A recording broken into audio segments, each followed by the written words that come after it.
વાત છે વર્ષો પહેલાંની વિરમગામ પાસેના એક નાના ગામની, જ્યાં સુરસિંહ વાઘેલા અને તેમની દીકરી સુજાનબા રહેતા હતા. એક દિવસ વૈશાખનો આકરો તાપ બળી રહ્યા હતો.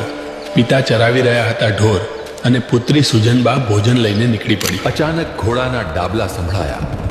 કડીના બાદશાહની નજર સુજાનબાના રૂપ પર પડી અને તેના મનમાં પાપ જાગ્યું. બાદશાહ બોલ્યો, તને મારી બેગમ બનાવીશ. સુજાનબા સમજી ગઈ કે અત્યારે લડવા કરતા યુક્તિ કરવી જ શ્રેષ્ઠ છે. દીકરી બોલી, અમારામાં પિતાની મંજૂરી વિના લગ્ન ન થાય. મારા બાપુ આગળ ખેતરે છે, ત્યાં ચાલો. પિતા પાસે જઈ ઈશારામાં વાત સમજાવી.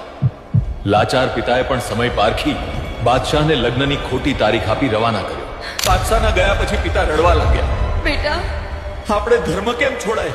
આપણે ઝેર પીને મરી જઈએ પણ મુસલમાન ન થઈએ. પિતા બોલ્યા, હા દીકરી, એ તો ઓખાધરાવાળી મા મોગલ, જે દરિયાને પાર દ્વારકા પાસે બિરાજમાન છે. સુજાનબાએ શ્રદ્ધાથી ધૂપ કર્યો અને પ્રાર્થના કરી, હે મોગલમાં, જો સૂતા હો તો જાગજો, મારી આબરૂ રાખજો માં. માં બોલ્યા, આવું છું દીકરી સુજા, આવું છું. તારું મોત નહીં બગડવા દઉં. મહેલમાં સૂતો હતો. માતાજીએ ત્યાં પહોંચી તેને પલંગ પરથી એક પાટું મારી નીચે પાડ્યો. માનું રૌદ્ર સ્વરૂપ જોઈ બાદશાહ થરથર ધ્રુજવા લાગ્યો. તે જીવ બચાવવા પહાડો અને નદીઓ તરફ જોતા ભાગવા માંડ્યો.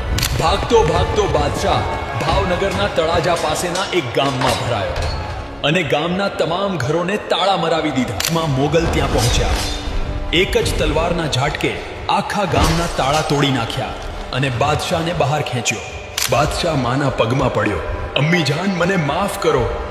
માં શબ્દ સાંભળતા જ કરુણામયી માની તલવાર નીચે નમી ગઈ. માં બોલ્યા, તે આ ભાગેડુને સંતાડ્યો એટલે આજથી આ ગામનું નામ ભગુડા, અને અહીં ક્યારેય તાળા નહીં લાગે.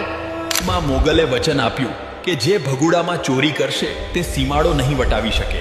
આજે પણ આ ગામમાં કોઈ તાળા નથી મારતું.